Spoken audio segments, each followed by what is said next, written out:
Choose your fighter, Ground Pass edition. Who's it gonna be? Hey, Nick. Hey, Anastasia, you all right? I'm good. We're gonna jump right in. It's been quite the weekend of finals, I have to say. Yeah. It's interesting because I think there was a match that we weren't sure if there was going to be drama. Mm-hmm. And then there was a match that we were pretty sure there was going to be drama. And they ended up being the other way around to what you were expecting. But the real drama came from all the doubles. All the double. Guys, if you are not watching doubles, you need to start. You need to start because the doubles tournament, the finals of the doubles tournaments, and right now, actually, the mixed doubles is on. So I have that on the TV behind me. But Same. The doubles has been great. Oh, look at that. Jinx, twins. We're both on it. Well, welcome everyone to the Ground Pass podcast. I'm Anastasia. We have Nick here. And we're coming to you right after the Carlos Alcaraz and Novak Djokovic men's final. And what a final it was. I mean, I don't even know where to start. Well, I kind of know where to start because it's me. I made a running order of events and what we should talk about. But so maybe we should just do that. We're going to follow our running order and we will talk about the finals, but let's start from the top and start with where I watched the finals today. I watched the finals at the Hill in New York, which turned out to be a little mini Wimbledon. I have never gone to the Hill in New York, but it is an event that is set up by Wimbledon, by the championships in New York. And actually, if you are a listener of the podcast and this also happens in your city, it would be nice to know if this happens in your city. So let us know if this is a thing that happens elsewhere. I don't know, but it does happen in New York. And if you listen to the last episode, Nick was telling us all about what it's like at Wimbledon and the drinks and the shops and everything. And Nick, I got a mini version. It was so cute. Even the strawberries and cream, it was like a mini little version of strawberries and cream. We got a mini little Pims, like everything was so mini. The Hill, it was the Hill, which is supposed to be, it's supposed to be reminiscent of Hemman Hill, but it was like a little mini hill. So it was a really, really fun event and it was packed. There was a line around the block to get into the space. So I really, really had a lot of fun. So what I'm going to do, I did a lot of videos. So I'm going to make a little video reel or maybe even like a mini vlog or something like that. And I'll put it on our social media channels. I'll leave a link below so that you can check out what the Hill at New York is like, because if you can't go to Wimbledon during finals weekend, you can go to the Hill in New York and participate and watch Wimbledon. And this was actually really cute. So you know how during live broadcasts, they sort of cut to Henman Hill and all the fans waved? They cut to New York. Yeah, I saw that. And I saw that. It wasn't a very long clip, but I was like, hey, Anastasia's there. And I was see if I could spot you, but it didn't, the camera didn't focus for very long. But I was fully ready for that Leonardo DiCaprio meme of him pointing at the television to just do that. But yeah, no, it was a really, really fun event. It was packed. They had to sort of actually make the grounds a little wider. So it's a public park in New York and in Brooklyn in New York. And they sort of like took a section of it to create this little event. And they actually had to, widen their borders a bit because they got a lot more people than they were expecting. So it was really, really fun. Where did you watch it? I watched it with my friends Dan and Farah, who I watched the women's Roland Garros final with. So, they invited me around today and said, oh, do you want to watch the final with us? So I said, yeah, that sounds cool. I'm going to do that. And we sat down, we had a good time. I think, obviously, I think it's probably a little bit of spoilers for later in the episode, but most of our experience was us just marveling at what Alcaraz was pulling off, really, to be honest. And just going, how on earth did he do that for half the time? But it was good fun. They are. Then it's nice to watch tennis with friends. Yes. Even if it's safely indoors. I have to say, I did like the aesthetic of the hill I was seeing in New York. And all the branding and everything and like the aesthetics spot on for what you would expect to see at Wimbledon. So it is kind of a little taste of what you might experience should you come to Wimbledon. But I think it's certainly a fun substitute by the look of it. Although I still think the real thing's better. Oh, I am so sure the real thing's better. I was just really impressed with how much they tried to give you a little taste of what actually going to Wimbledon is like. Next, I wanted to so we got a really great listener voicemail. So if you didn't know, we encourage people to do this. But if you have a comment on the podcast or, we like to talk to people who actually go to live tournaments to give us the reviews of the tournaments they're at so we can share that information with everyone. And for last week's episode, we got a response to the podcast, and I spent the whole episode interviewing Nick about his time at Wimbledon, and we got a response from Felicia, who is a listener to the podcast. And it was so fascinating because Felicia is American and has been to Wimbledon. So her experience of it was so different from Nick's. And I think that's when you realize sort of the cultural differences, because for her, and also when you then compare it to the US Open, her because we were talking about in the last podcast how it is expensive a little bit to get food and all of that stuff. But for her, compared to the US Open, it was actually pretty reasonable. So that's kind of where you get the sort of cultural difference with what we expect as super expensive, because the US Open is really, really expensive. So for her, Wimbledon was actually quite reasonable. Yeah. So I don't know if you want me to kind of give my input before or after people hear the clip. But I will. Okay. So yes, I will put in the clip right here. You'll hear the clip and then you'll hear Nick's response. Okay, also, my other comment, I'm still at the beginning, though, so I don't know why I'm enjoying hearing Nick talk about Wimbledon so much, but you can just, hear the pure joy in his voice, and, the pride of being British, and, just the tradition and beauty of Wimbledon, but I'm gonna say he's spot on about the grounds. It is quite intimate because of the way it is set up. I love the way he described it as, it is meant to be like a garden party, and it has that feel. What's really nice about Wimbledon is you don't see all the sponsors, which we've probably all noticed. You don't see all the sponsors displayed everywhere. If they are displayed, then you see there. It's so subtle, which I also love because it just keeps it very it feels just very traditional and local. But the other thing I was gonna add is just relative to the cost.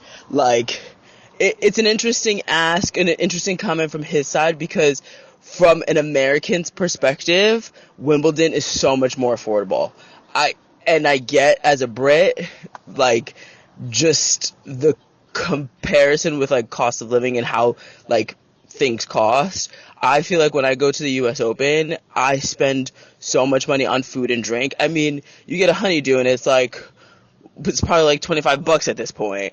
But you go to Wimbledon and you can get the champagne, even though it's a smaller one, you can get that for I think it's probably 25 pounds at this point. But you get a couple drinks out of that, which is nice. And the food is way more affordable.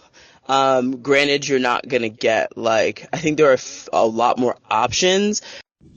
Yeah, sorry, so it got cut off. But I was going to say, with the food options, you get, less food options at Wimbledon, but you can easily go and get, a sandwich and a bag of chips and the strawberries and cream and be under it'll probably come out to 15 pounds. And I just don't think you have anything you can't get a burger at the US Open for alone just less than $15. So yeah, I think it's interesting to see, especially now with like the currency and how the pound isn't as strong against the dollar. So if Nick were to come to the U.S. Open, he would almost be paying 1-to-1, and he would actually see. It's not like it used to be like Brits are like, oh, it's half price. I'm like, back in the day when the pound was stronger. So it's interesting, and also like just seeing how expensive now the passes are for, even when you get like a day pass for the U.S. Open. I don't think I've ever paid less than like $115, $120, and like $120 was like when we went years ago. So yeah, I think I last year paid £32 for like the day pass at Wimbledon. We waited, me, MC, Peter, and Tessa waited in the queue, and like we got in easily. You can bring in food. We had a whole little picnic and everything. So one year we obviously have to do the queue because it's an experience. We can do it once. Then every other time, let's get tickets. But it's interesting to hear that question being answered relative to where you live and like where you've grown up, because I don't know if Nick has been to the U.S. Open, and maybe he'll get to that at some point. But I just find the U.S. Open way more expensive, and I even find Roland Garros a little bit more expensive than the Wimbledon too, but not by a lot. So that's an interesting one that I'd be up to debate for, maybe like do some quick maths, some calculations. So sorry for the long voice notes, but I just had to share my 2 cents. I think it was a really interesting way of looking at it. And Felicia's story, I think, gives me the added context, because I'm comparing this to other events I've attended as a Brit. And I'm not necessarily talking tennis events. But I am not a well-travelled Brit. The only time I ever left the UK was for a one-off Caribbean holiday a few years ago. And so I don't have a comparison to other slams in there. So I think it was really helpful to hear from Felicia that, actually what was going on. It is actually still pretty reasonable compared to the US Open. And I think a lot of the time, I don't think you are completely out of pocket at Wimbledon. Still recommend you bring your own food if you can. But you got to try the strawberries and cream at least once. And certainly when it comes to tickets, we talked before about how Wimbledon is better off. But it's so cool to hear someone who has kind of been there and done both and kind of put that comparison out there. And I think that's really cool. And hey, maybe I'll get to experience US Open one day. Really, really loved hearing from Felicia. So if you have been to Wimbledon and you want to tell us about it, or if you want to tell us about any of the other tournaments that you've been locally to that we're covering that week, please send us a little voicemail or even an email. Our email is in the description, and we will be so happy and glad to hear from you. You can also just DM us on socials too. I read everything at the moment. So let's get into it. Let's get into the finals that happened this final weekend, because it has been quite exciting. I will start with the men's wheelchair event because Alfie Hewett did it. And actually, just as we started recording, he did the double. He did the double. So Alfie Hewett has won wheelchair singles and wheelchair doubles at Wimbledon after years of just trying to make it. He's already won all the other slams. So he now has a career Grand Slam. And singles. In singles, yeah. He's won all of them in singles. And I don't know how many in doubles. And all of them in doubles, basically, like the career slam in singles. Doubles too? Yeah. Like he has had the career one in doubles for a while now. I think he got his career slam in 2020 in the doubles. Wow. But, that it was the career slam at Wimbledon that he was kind of waiting for, because he did reach the Wimbledon final. He's reached the Wimbledon finals before, like a couple of times. He did it last year. He reached the finals last year. And the year before, yeah, in 2022. And he actually served for the match in the 2022 one. He's lost it in 3. Yeah. It's been pretty rough. I remember watching last year, and he really wanted to get it, and he did it. So it was an emotional watch, actually, watching him win, and so happy for him. And he's finally done it.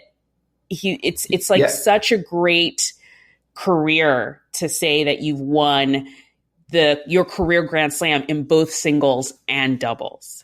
And the crazy thing is, like, this man has an insane number of titles, right? He's won, I've got his Wikipedia up now. He's got 9 wheelchair singles titles, and he's just won his 20th doubles title with Gordon Reed. And like all their doubles titles have been, all of his doubles titles have been Gordon Reed. I don't know if Gordon Reed got more without Alfie, and this is like over a period of several years. Like, they won their first title together in 2016 at Wimbledon. So this is a partnership that's been very strong for a very long time. And given Alfie Hewett's 26, this is like, he's been one of the top guys. So yeah, Alfie Hewett, I'd say, is probably the British poster boy for Wimbledon in some ways. I know that you've got Raducanu in the singles. You might have Jack Draper in the singles as well soon, but it's really refreshing to see that actually, like, on all the coverage and all the marketing for Wimbledon, as well as the BBC, he's actually like up there with all the big names in singles. Yeah. As a recognizable face, and someone who is kind of like, yeah, you know what, Brits? It's not all about the singles. We have someone who's dominating their discipline in the wheelchairs as well. So to finally tick off that Wimbledon singles title on the list is amazing for Alfie, and I hope that he becomes a bigger and bigger name, maybe if he gets Paralympics. Yeah. No, I think it's really great. And I think we need to be talking about wheelchair tennis more, because they have athletes that are totally dominating the sports. If you look at the WTA side, we have an absolute GOAT of an athlete. Diede de Groot. Just 15 consecutive slam wins. Like, how is this not talked about in every single utterance of a Grand Slam? Every time there's a Grand Slam, someone should just say it over and over again, because until she's like the biggest star of a tennis athlete, I think you just need to keep saying it, because it's such a feat. And I think you should really just shout it from the rooftops, really. And she now has the record in wheelchair slams as well, because she's won 23 singles titles. So obviously she won 15 in a row, but she had 8 before she went on that winning streak, which started in 2020 US Open. So again, a lot of the modern doubles era seem to be going back that far, but she's also got 18 doubles titles in wheelchairs, which is crazy. So something else to kind of shout out about. I don't think she won the doubles at this year's Wimbledon. No, she was in the finals, but didn't win the doubles. And another person we will be looking forward to watching in the Paralympics, because if they do that too, it would be really, really impressive. She obviously has a little bit of way to go, because I think that she's still got to, in terms of winning consecutive Grand Slams, I mean, 15 is insane, but I think her compatriot Esther Vergeer, like, she went on a crazy streak. I think she has 21 titles. So De Groot has the numerical record, but I think I need to work out how many she's done. But I think in a row, yeah. It depends on whether you count whether that she participated in, or whether she ones that she participated in, or ones that she missed in that total, whether you go calendar or not. Yeah. But if you go calendar, yeah, she's won all of them consecutively. So good. So good. Vergeer. So the Dutch leading the way these women leading the way in Grand Slam dominance, essentially. Right. So yeah, De Groot continuing to do amazing things in her field. Now let's go over to the doubles. Let's go over to the men's and women's doubles, and Heliovaara and Patten. Harri Heliovaara and Henry Patten are Wimbledon champions. And this, for me, is the story of the tournament. This is the story of the tournament. So I can understand it's really hard to follow doubles teams. Like, you don't know, I think a lot of fans know the singles players, and when they double up, they kind of have an attachment to, oh, I know that person. But Heliovaara and Patten, I started following because I listened to the Unfiltered Tennis podcast, and their coach is one of the hosts of it. When they partnered at the beginning of the year, he was talking about the partnership, and I was like, oh, let me just watch a few of their matches. And I just started watching all their matches and watching them play challengers and try and get into main draws of tournaments. And I kind of loved that whole story. I think I talked a little bit, maybe I didn't talk about it on this podcast. Maybe I only talked about it on Twitter, but there was an event where they were alternates for a tournament. And they had this sort of, not hellish, but it was definitely a crazy trip of flying last minute so they could get into the tournament. And I was so fascinated by the whole process. So I've been following them throughout, and, they got into the Wimbledon main draw, and I was watching them go round after round after round. And then they made it to the finals, which was wild. And then their finals match against Townsend and Purcell is the match of the tournament for me. That doubles match was so good. It was 3 sets, 3 tie breaks, and it could have gone anyway. It could have gone anyway, but I have to say Henry Patten played some incredible shots and was serving impeccably, and they were able to edge out the win. And, they have such a great story. Heliovaara was out of the game, and he had a real job, and, he was going to school, and, Patten was working for IBM at the tournament like a few years ago. And to think that, they both came back to playing tennis, and then they partnered this year, and here they are Wimbledon champions. I think that is such an incredible story. I don't think I've ever seen this much buzz about a doubles match that didn't include a big name player like Federer and Nadal at Laver Cup, Andy Murray whenever he played doubles, Coco Gauff whenever she got into big situations, Gauff and Pegula when they had opportunities to win slams. I think but this is like a complete unknown. I think part of it was due to the match quality. Like, I pretty much was not on Twitter much the whole of Saturday evening, because as soon as the women's final finished, I was meeting some friends and I was having a good time, and I just wasn't checking my phone. I know that sounds like an alien concept in the 2020s, but somehow I achieved it. And the main, and when I turned Twitter back on, I looked at it, it was just, I was expecting my feed to be all about the women's singles result. And it was all about the doubles final, which had finished a couple of hours before. And everyone was talking about it and how dramatic it was and how good the tennis was. And obviously the story of Heliovaara and Patten, which is insane. Like, this is practically like old school amateur, going back to those days when amateurs used to play and be successful on the tour, which could not happen anymore. Hasn't really happened for like 50, 60 years. Like, I don't think they're amateurs. I think they're very well-trained professionals. But yeah, picking back up their rackets and doing that is insane. But yeah, talking about that match, looking back, I wish I'd caught it in some ways, but just to see the reaction is something special. And hey, let's see how much that puts doubles on the map. I mean, doubles will be on the map for the Olympics, especially when we have Nadal Alcaraz. But we will definitely be paying attention there. But yeah, it's probably kind of highlighting, hey, doubles is great. It's good fun, and you get some great matches out of it. And I have my tracker of like all the matches that I'm seeing, like either I've watched, I thought were really good, or I'm seeing buzz about on social media, and I thought I have to add this match to it because clearly there was something about it. By the way, if there's any other doubles matches, and this is addressed to you, Anastasia, but also to you listeners, that you think, Nick, you need to add that onto your list, women's or men's doubles, I'll put it on. Reach out, let us know what I should add. Yeah, yeah. And what about the women's doubles? Did you get to watch this one at all or no? I wish I did, but by the time I got home, the match had finished 5 minutes before. So it was a late one, but I got the result that I was rooting for. I will say that.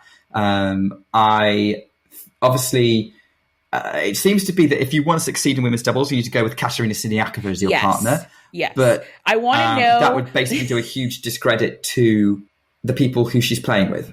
Yeah, no. I mean, I definitely want to know how many people are reaching out to Siniakova and being like, "Can I be next? Can I be next, please?" There's a lot of buzz about maybe Pegula going with her at the US Open. That would be so funny because again, it's all Americans.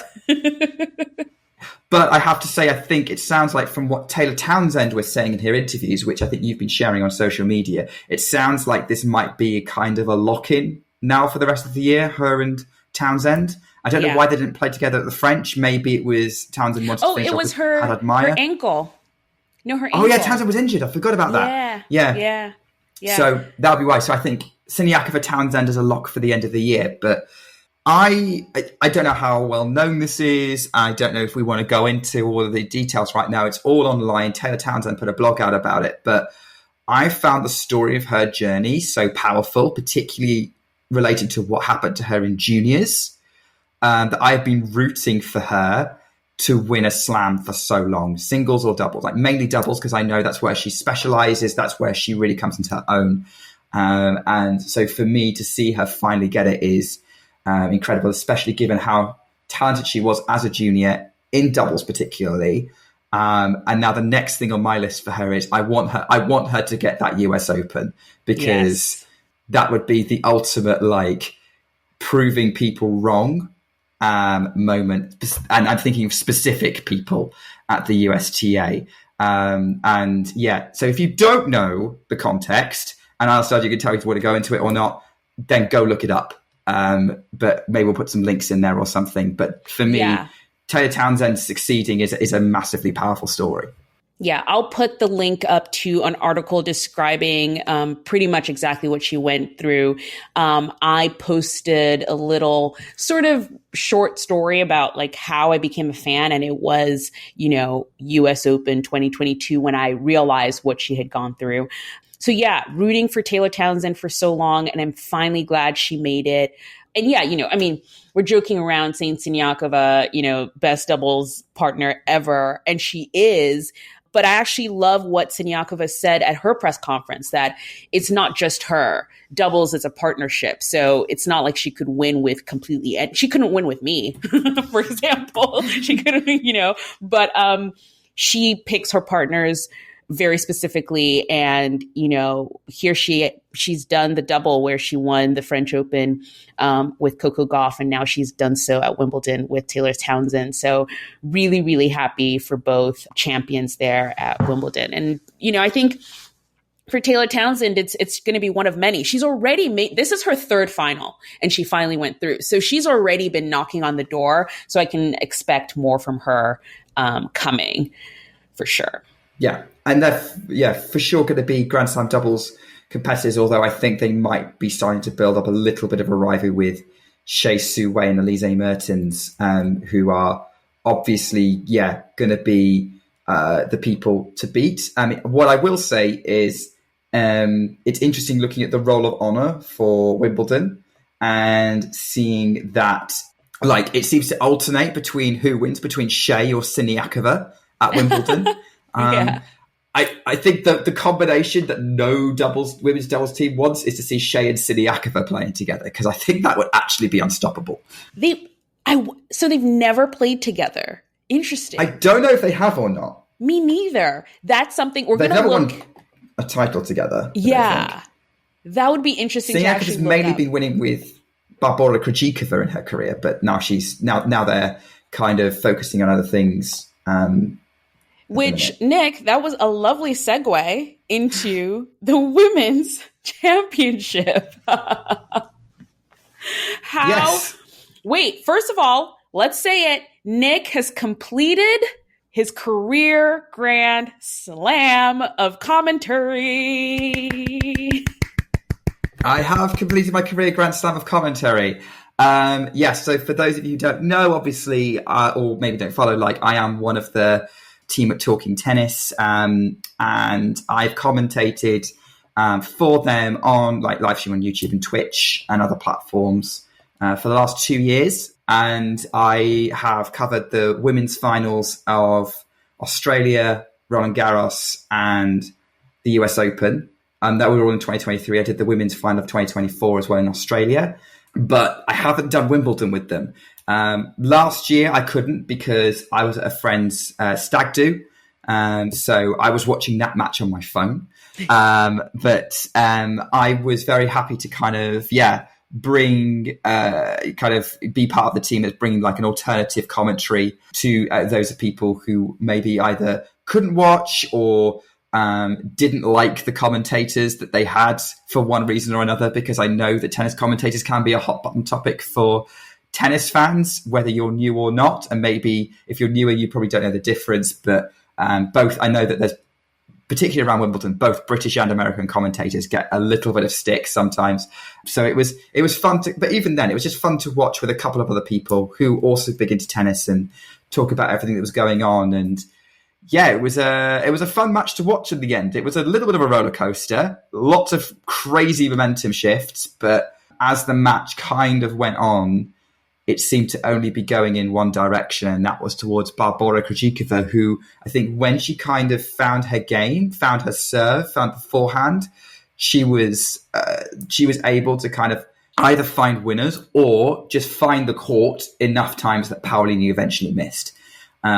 She did get a little bit nervous. There seems to be a bit of a theme going on with some people getting a bit nervous when trying to serve it out, and it did get a bit like we would kind of look at one point whether this match would like be super close, but yeah, Krejcikova closed it out, and I think there's a very strong possibility I'm going to end up talking a lot about the women's singles tournament in general. Maybe I'll save that for Player of the Slam, but in terms of focusing on the eventual champion, wow, Barbora Krejcikova this tournament, once she got going, was clearly unstoppable. She was bringing a level that I don't think anyone was expecting at this point, but maybe no one was surprised that she could produce, or shouldn't be surprised that she could produce, given what she's done previously in her career, having already won the French Open in 2021, beating Swiatek and Sabalenka to win in Dubai last year. And beating Swiatek at what was the match of the year in 2022 as well. So yeah, she's kind of re-announced herself, and she's back in the top 10. And she's back in the top 10. Yeah, I don't think she was on anyone's sort of predictions list at all this tournament. I don't think she was in the conversation. There is a funny tweet that's going around of a fan. I think their name is Venus Goff, and I will link to the tweet below in our show notes. But they had tweeted that whoever defeats Veronika Kudermetova in the first round is going to win Wimbledon. And it just so happens that Barbora Krejcikova was the person who did it and then goes on to win. So it has now become sort of the biggest prediction ever. But actually, because I was wondering where that came from. Like, I was wondering, how did they just pop? Like, why Veronika Kudermetova? Like, what did they do? That is a question for Venus Goff. Venus Goff, if you are listening, but I think I know send why. us a voice note and explain why you came up with that, where that came from, because I cannot for the life of me figure this out. Was it a joke, or do you use Veronika Kudermetova as your benchmark for everyone? Okay, so Venus Goff, please let us know, but also let us know if it's because. Did Marketa Vondrousova beat Kudermetova last year in the first round? Oh, that's a question. I think she did. Excuse me, I'm going to go and talk to my friend, Mr. Google. Okay, so while Nick goes to talk to Mr. Google, I really do think that's why. But just in general, I think Nick said it best, where you might not have been expecting Barbora Krejcikova to win this match, or not to win this match, but to be a factor at Wimbledon.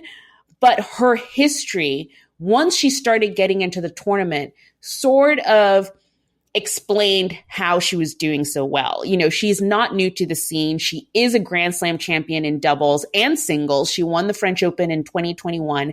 So she definitely has history. What did Mr. Google say, Nick? Yeah, second round. Vondrousova beat Kudermetova in round 2 so, in 2023, straight sets. Maybe that's why?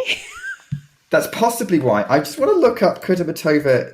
Oh no, Kudermetova didn't play in 2022 because reasons. Yeah.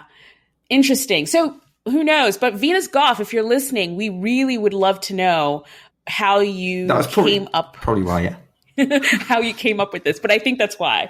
So yeah, you know, I think at the final, Barbora Krejcikova was definitely the more experienced player on that stage. But I have to say, I'm so proud of what Paolini brought to the match, because you could tell she was so nervous in the beginning, which was strange because I think in all her matches so far, she's just been so like happy, bubbly, and just sort of, oh, I'm here, I'm playing tennis. But I think the nerves definitely got to her in that first set. She came back really strong in the second, and then the third was a tussle, you know, and Barbora was so clutch with her serving. Yeah, definitely a really, really great final. Yeah.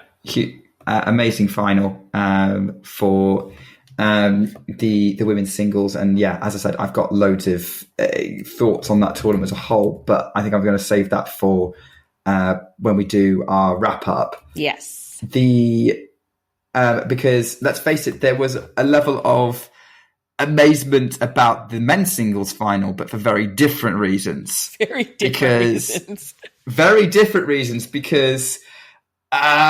Well, Carlos Alcaraz defended his Wimbledon title. We saw this happen less than 2 hours ago, and the manner in which he did it was like shocking. Yeah, straight set win over Novak Djokovic. I said, like, we were watching and we were all going, whoa. A lot of Carlos's shots because he was just going for it. He kind of went, okay, I can't start slow, because he's been starting slow in pretty much all of his matches that he's had this tournament. And I think something about playing Novak Djokovic has probably made him go, okay, I've got to take this one seriously. And he came out swinging. That opening game took 15 minutes. And I think that ended up setting the context of the rest of the match, because I think if Novak had won that opening game, things may have been a bit different, but I think Carlos just grew in confidence, and he was hitting 130-mile-an-hour serves, 120, like the shots he was like, he was rescuing shots as he does, and the forehand was brutal. But yeah, I think Anastasia is the sort of more ATP focused half of this duo, and the Carlos Alcaraz fan. Maybe I want to hear your initial reaction to this. Well, you know what? I was shocked at first, and then I realized, oh, I get it. It's the Euros tonight. Yep. He said, you know, Nick and Anastasia have a podcast to record, and Nick really wants to watch the Euros, so I need to get this going. I need to, like, finish. No, he is not that considerate. Like, Carlos is a lovely guy, but we know full well that no, it's not because he's worried about me watching England at the Euros. He's more concerned about being able to finish the match in time so that he could watch Spain at the Euros, because that's all he's been talking about. And like every time he's had press conference during a Spain game, he's like put it off before coming in. Like he's keeping an eye on all the scores. Like it's all he's been talking about all tournament. No, he wanted to get the job done because he knew he needed plenty of time to do ice bath and everything so he could watch the Euros. And he also has to ball to attend tonight. So again, I was shocked and surprised, but then I realized, oh, it's the Euros. That's why. But in all seriousness, I think that was so surprising, because I think we've all talked about the sort of Novak coming into this tournament. He had a minor knee surgery before, so he was able to play, and his recovery to playing has been so quick. So I definitely was not counting Novak out. I was expecting a long 5-set match. And Carlos, I think, came out understanding that. If he let Novak into this match, he would fight for it and take it over almost. If you were watching along, there was the game when Carlos was serving for the championship. He had 5-4 in the third and 40 love and proceeded to get very nervous. So nervous. Very nervous. So nervous. It was very wild and very crazy. Like, there was double faults, there was overhit forehands.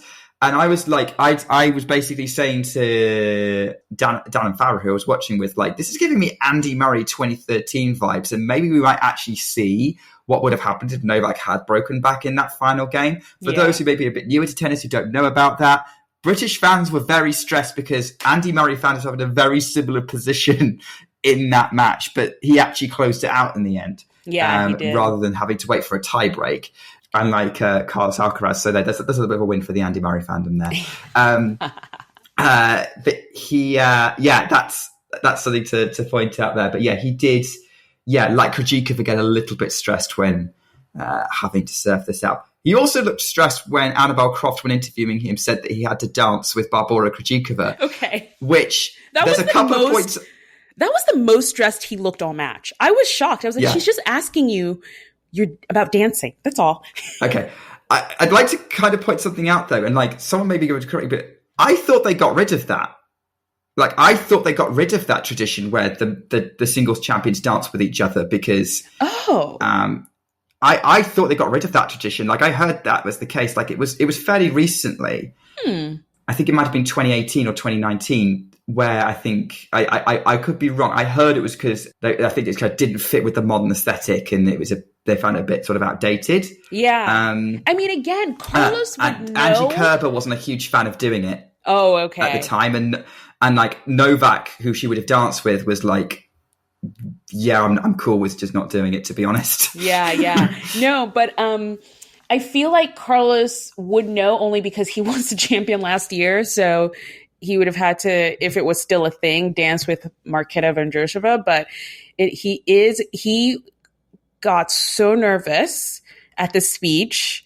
And you just wonder if it was sort of a delayed reaction to everything. And he'd been sort of fighting off nerves until and it just all came out at the very end of the match with him realizing, oh my goodness, I'm about to do it. And he won the French Open and now he's won Wimbledon, completing what is fondly known as the Channel Slam, which is very tough to do. Very few male players have done it. And here he is being one of them. There's this article that I've just had in me to write for the longest time. And I think I'm going to soon. And once I do, I'll post it to our socials so that you can all read it. But I'm titling it The Lost Boys because I think it's so fascinating to see these young players in Alcaraz and Sinner come up on the scene. And they're just these group of players that I think we all thought would be the next ones. Once the big three faded out, these players would be next, Tsitsipas, Medvedev, Zverev, even going down to like people like Tiafoe and, Taylor Fritz. So it's very interesting to see what has happened to them and will they ever get their moment in the sun? Because they suffered through a lot. They had to fight through the big three, and will they ever get a chance, or will Sinner and Alcaraz just take it all and keep it to themselves? Who knows? But yeah, it was a great final weekend. I did not think that match against Carlos and Novak would go so quickly and so straightforwardly, but I really, really enjoyed this Wimbledon 2 weeks, and the final weekend really, really did live up to everything. Like it was really great. So good weekend. What way to finish? Yeah. So before we jump, we're going to do our little players of the slam because I know we have them, but really quick, tennis never stops. In fact, I've been actively avoiding photos and videos of Rafa Nadal, who I love, practicing in Gstaad because I was like, I can't take it. One tournament at a time. I thought it was Båstad. Is it Båstad? I think it's Båstad. Oh, is it? Really? In Sweden. Yeah. Who knows where he is? I don't know. I mean, I hope Rafa knows where he is. Oh, Rafa probably does know where he is. Do I know? All I know is I see him practicing on clay. And I'm like, too soon. Yeah, because he's actually playing Bjorn Borg's son in the first round. Too soon. Leo Borg.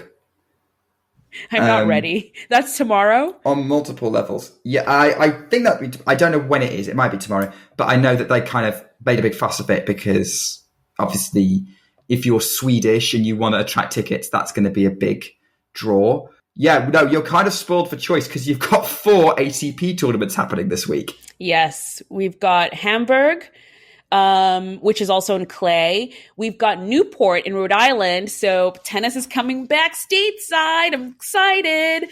But we have the Newport tournament, which is in Rhode Island, and it's on grass. This is actually the last year of this tournament as it is right now. So it's one of the group of 250s that were removed from the calendar from next year. So we'll see what happens to the tournament. And then we've got do we then have Båstad and Gstaad? Yes. So the Swedish Open and the Swiss Open. And the Swiss Open. So 4 tournaments and all before the Olympics, which is also coming up. That's in 2 weeks. That's in 2 weeks. The Olympics is in 2 weeks. Yeah. So a lot of tennis still. Yeah. So obviously with the Olympics being held in Paris this year, it's going to be at Roland Garros. Which means that the tour's going back to clay for 2 weeks. And it usually does anyway, but most tennis fans find this a weird blip in the calendar where it's suddenly, okay, we've done grass, and then we're going to do clay for a couple of weeks, and then we're going to go US hard courts. Now the sudden mid-year clay court swing has relevance, which is why suddenly Nadal's playing in Båstad, which is why you got Jannik, I think, although Sinner has now pulled out of Gstaad. But some of the bigger names are actually now doing these clay court events because... Oh, Casper Ruud is playing doubles with Nadal. In Båstad? Yeah. Nice. Oh, well, that's his dream, isn't it? Yeah, no, totally. Ruud, obviously well known as a Nadal fan. I think we have Zverev in Hamburg. That he won that last year. I think he did, although he's the top seed, although there's some discussion about whether he's actually going to play because of his knee. Right, because he did have a little bit of a knee injury at Wimbledon. So yeah, there's a lot of tennis happening. A lot of the Americans are playing in Newport. We have Mickelson's playing in Newport. Apparently, Riley Opelka is making a comeback at Newport. So TBD on if he actually makes it to the court, but that will be really, really interesting if we get Riley Opelka back at Newport. And for the ladies. So 2 tournaments happening next week. So not as many. We have one in Palermo in Italy, which has got Zhang Qinwen as the top seed and Karolina Muchova as the second seed. They're the only top 50 players taking part. And then Budapest in Hungary, which the top seed there is Diana Schneider. So, some kind of clay court warm-ups. Again, same situation for the Olympics, sort of early kind of warm-ups there. But I'd say that not a lot of big names, but people looking to get some points and get some stories in. At this point last year, this is where we had a run of lucky losers winning titles in the women's. Yeah. Pretty much anyone can win these, and that's what makes them exciting. I know that they'll get their moment in the sun. Great. So let's wrap it up with our, Grand Slam edition player of the Slam. I can start for sure. I'm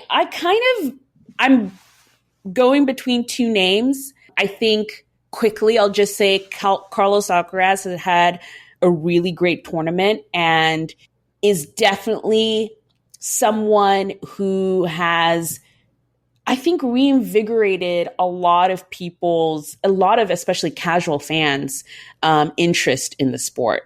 I was hearing, just crazy numbers of prices of tickets of what they were going for. And that, I'm sure, has a sort of like Novak element to it. Like seeing both of them play is definitely a hot ticket. So yeah, I would say, and just to defend a title like a Grand Slam is a really big thing to do. To do it right after winning the previous Grand Slam, I think is even more impressive. So quick shout out to Carlos Alcaraz, but I have to say Henry Patten is my player of the Slam. Henry Patten is a British player in his 20s who has been on the double scene for a while. I think his current ranking is in the 100. So he's sort of like in the 150 to 100 range in doubles. And, you know,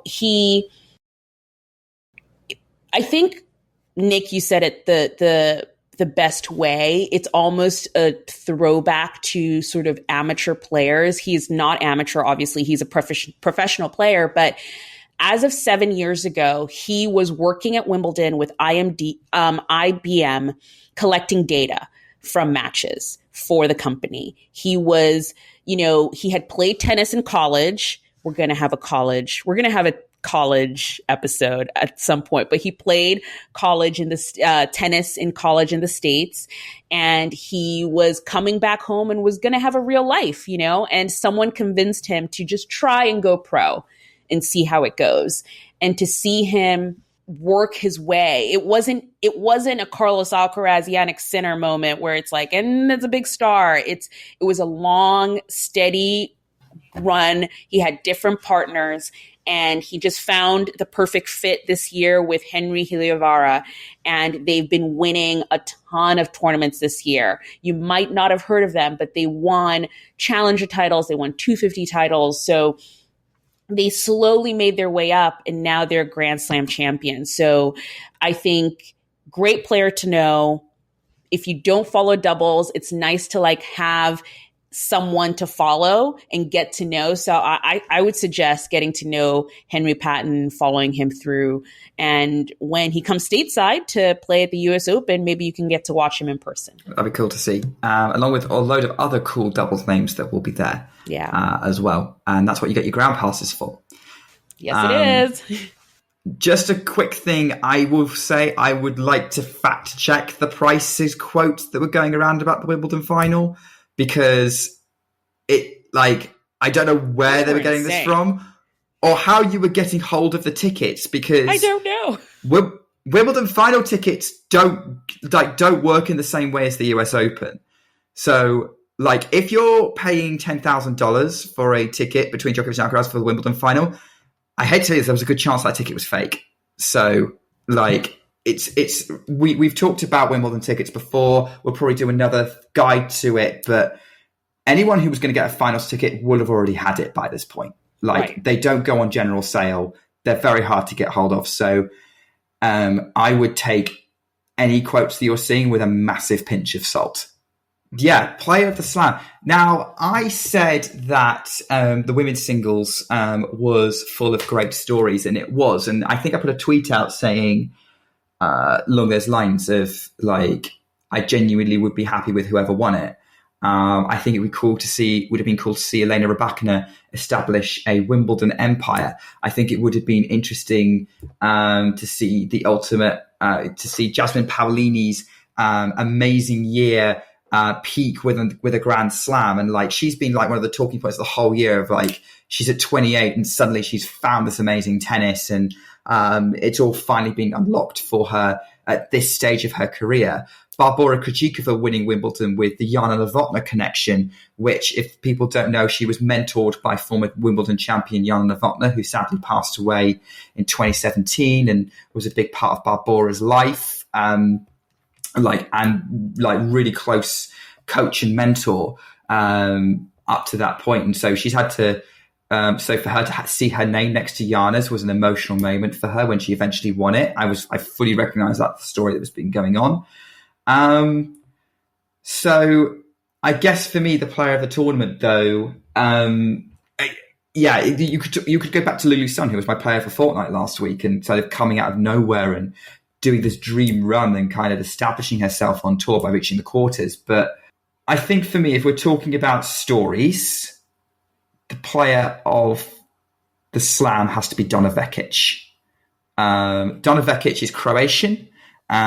She is a player who has been in the top 20 before, but has been kind of up and down. 2021, she had surgery, considered retiring from the sport. She opened up recently to say that she was considering retiring again around the French Open, but was convinced, but her performance there convinced her to keep going. She has long been back to do well on grass. And she ended up this year having the run she was backed to have last year, before she was beaten by Marketa Vondroušová in the third round. But here's why Donna Vekic is on the list. One, she is kind of that amazing underdog story, finally getting over the finish line for a big result that she's been picked for in her career. She's always struggles, but like she's finally got there. And a Grand Slam semi-final is nothing to be sniffed at in terms of results. You have to beat 5 high-level players to get there. Regardless of sort of their rankings, they are playing at a high level in order to achieve that. She's got the kind of story that people would attract with, as I said, like thinking about retiring. It's a very emotional situation. She's been letting her emotions out on the court. We saw that in the semi-final with Jasmine Paolini. But also she played an amazing semi-final. That Paolini-Vekic semi was probably the match of the tournament, in the singles anyway, like rivaled by the men's doubles final. But it went to a deciding tiebreak. At 8-all in that deciding tiebreak, you had no idea which way that match was going. The more stressed the players got, the better they played. Vekic saved match points at 4-5 in the semi-final, in the third set. The tennis that was against Paolini was incredible. Or got better as it went on. The drama levels were high. Everyone was talking about that match. And one of the reasons it was so good was just how Donna, even though she was crying, she was like playing amazing tennis mid-cry almost. And I think she was slightly injured too, or not injured, possibly. But her arm really hurt because in her press she was saying, she was crying a lot because she was in so much pain.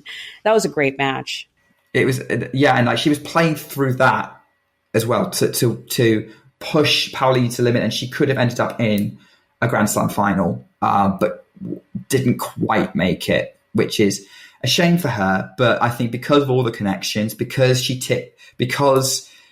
kind of is so connected to all the stories we've been talking about and the kind of stories we've been mentioning over the course of this entire Wimbledon coverage on Ground Pass.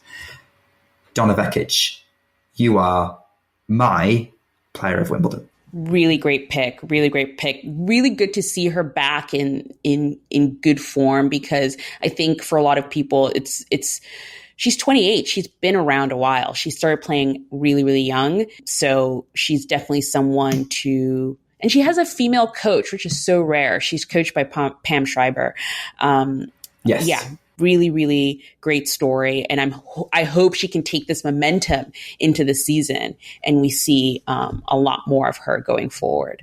So yeah, thanks, Nick. This was a great wrap up of Wimbledon. It was a really great tournament. I had so much fun, and it's so crazy. Tennis never stops. We're back. We're back again for tennis. I think next week we will be doing more of a mini pod vibe. We'll see, so that we can take a little bit of a breather before the Olympics. I still don't know what the Olympics is going to be like. I think we should do maybe a little roundup, catch up about how you watch the Olympics, because a lot of people have been asking me already. It's like, how do we watch the Olympics? And, there's just seemingly too many ways of which you can watch, because there's no schedule. It's like there are 4 different streaming platforms in the States that you could possibly watch the Olympics on. So I think we're going to do a little bit of a roundup on how you can watch it. I'm sure it's a lot more straightforward for you, Nick, and we'll talk about that. Not that much more, to be honest, but we'll get into that. Okay. So we'll be discussing that. Find us on socials, and we will be back again next week with more tennis on the ground. Bye.